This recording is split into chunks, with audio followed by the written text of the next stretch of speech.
রমজানের ওজিফা হিসাবে সারাদিনের কোন আমল করব, 24 ঘন্টার জন্য যদি একটি রুটিন পেতাম তাহলে উপকার হতো।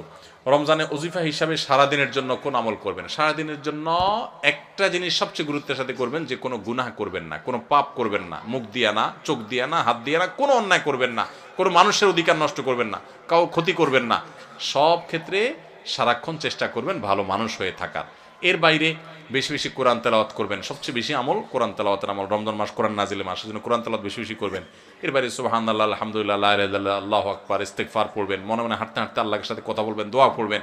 এই জিনিসগুলো বেশি বেশি করবেন। এর বাইরে রুটিন যদি চান আমার কাছে, তো আমি বলবো ভোর রাতে যখন খেতে উঠবেন, খেতে উঠলে 10টা মিনিট 20টা মিনিট হাতে রাখবেন। আগে খানা শেষ করে এরপরে একটু আল্লাহর কাছে দোয়া করবেন, অথবা আগে দোয়া করে তারপরে খানা খাবেন। একটু ভোর রাতে দোয়া কবুল হয়, এটা সারা বছর আপনি পারেন না, রমজানের সুযোগ আসে, এই সুযোগটা হেলায় হারাবেন না। এই টাইমে আল্লাহ তাআলা যেছে যেছে মানুষকে দোয়া কবুল করেন।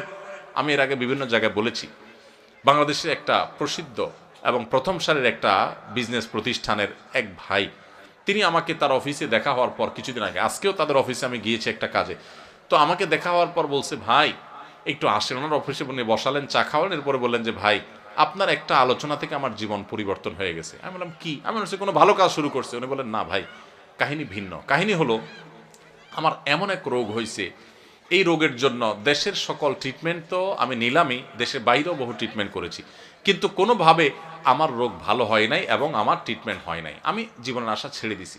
এরকম ভয়াবহ পরিস্থিতিতে আমার কোম্পানির থেকে চাকরিও নাই, কারণ আমি কাজ করতে পারি না, অসুস্থ। তো আমি গ্রামে চলে গেছি মরার অপেক্ষা, যে এখন আর বাঁচার কোনো সুযোগ নেই। ডাক্তার বলছে যে শেখ জিকদিন চা খাইতে চান খান, আর কোনো ট্রিটমেন্ট নেই। বলেন যে আমি গ্রামে চলে গেছি, আশা ছেড়ে দিছি, অনেক কষ্ট যন্ত্রণা রোগের কারণে, মারা যাব এরকম একটা অবস্থা। হঠাৎ করে আপনার একটা ভিডিও দেখলাম, ভোর রাতে তাহাজ্জুদের সময়ের দোয়া আল্লাহ ফিরিয়ে দেন না। তখন আল্লাহর কাছে চাওয়া শুরু করলাম, প্রতিদিন ভোর রাতে উঠে কান্নাকাটি, দোয়া, মুনাজাত, খুব চোখের পানি ফেলা। আল্লাহ সবাই যেটা পারে না তুমি সেটা পারো, দোয়া করতে শুরু করলাম। উনি বলেন, হঠাৎ করে একদিন তাহাজ্জুদের সময় উঠে খুব দোয়া কান্নাকাটি করলাম, খুব সিজদা করলাম, খুব চোখের পানি ফেললাম আল্লাহর কাছে, চিৎকার করে বাচ্চা পোলা মতো কাঁদলাম। বলেন যে হুজুর বিশ্বাস করবেন, ওই দিন তাহাজ্জুদ পড়ে শেষ করার পর থেকে আমার শরীর থেকে সমস্ত রোগ উধাও হয়ে চলে গেছে।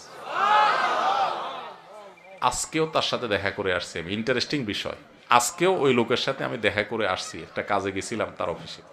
আজকেও ওই ভাইটা আমাকে বললেন যে ভাই, এরপর আমি শুধু সুস্থ হয়েছি তা না, আমি আমার কোম্পানিতে আবার ফিরে আসছি। আগে যে ডিউটি ছিল আমার প্রমোশন হয়ে ডিউটি আমার আরো বাড়ছে, এবং আমার কোম্পানির চেয়ারম্যান সহ সবাই আমাকে আরো বেশি আস্থা রাখে।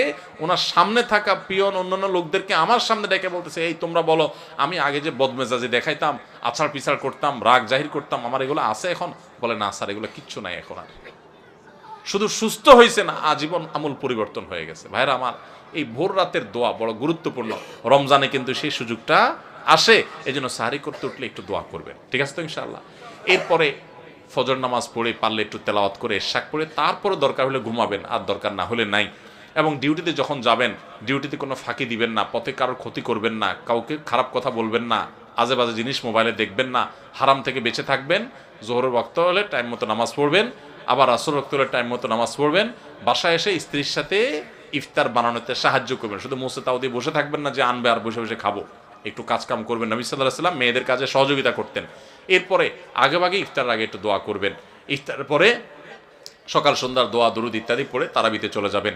তারাবিতে সুন্দর করে মনোযোগ দিয়ে কোরআন তেলাওয়াত শুনবেন। তারাবিতে কি পড়েন, হাফেজ সাহেব কি পড়েন, সেটা তো আপনি শুনেন, বুঝেন না। এই জন্য একটা বই আমি লিখেছি এবছর, নতুন আমাদের বের হয়েছে, তারাবির সালাতে কোরআনের বার্তা। একটু দেখে নিতে পারেন যাওয়ার আগ দিয়া, যে আজকের তারাবিতে হাফেজ সাহেবরা যে পারা পড়বেন সে পারাতে আল্লাহ কি বলছেন। 3-4 পৃষ্ঠা এখানে দেওয়া আছে, দেখে নিলে আপনার তারাবিতে আপনি আলাদা একটা তৃপ্তি পাবেন। এরপর তারাবি পড়ে এসে যত দ্রুততার সাথে সম্ভব শুয়ে পড়েন, কারণ ভোর রাতে আপনাকে উঠতে হবে। এভাবে আপনি পুরো রমজান মাস গুনাহমুক্ত থাকার চেষ্টা করেন, হারাম মুক্ত থাকার চেষ্টা করেন। অন্য আমল করতে না পারেন, এটা হবে সবচেয়ে বড় সার্থকতা ইনশাআল্লাহ।